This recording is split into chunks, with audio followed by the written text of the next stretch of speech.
We as human beings, we have hardware and we have software, just like a computer. And both of these things affect how efficient we are, how energetic we are.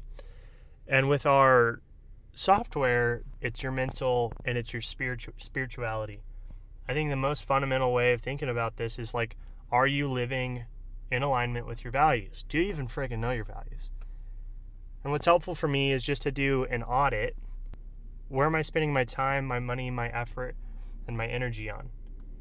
And are those things in alignment with my values? If it's not, and I'm spending a whole bunch of time or energy or thoughts on stuff that isn't in alignment, let's make some change. And what will end up happening is, as I do that, I will feel more energetic. Because when you're living out of alignment with your values, it's going to create this drain, and we call that depression. That's our term.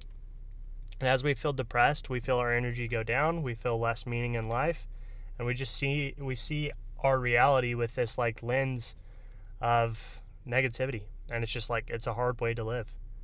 And so I think software is arguably the more important thing to optimize in your life.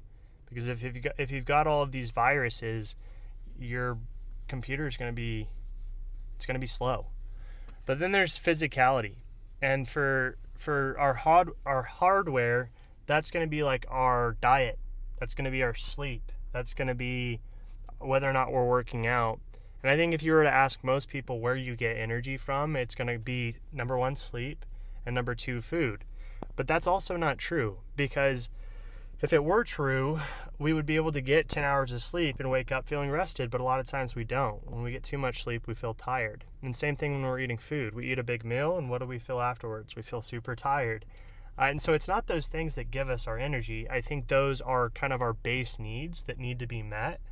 And so like if you're sleep deprived or if you're starved, you're not going to be hungry. And so yeah, that's like the baseline. But the most important thing from a physical standpoint is to change your physiology. Tony Robbins talks about this a lot, how if you can change your state, you can change your life. And that is just forcing yourself to be in a state where you are energetic. And when you're exercising often, it's impossible to feel lethargic. It's impossible to feel fatigued. So that means that your energy is a matter of choice. If you change your state, you change your energy. So why would we not do that?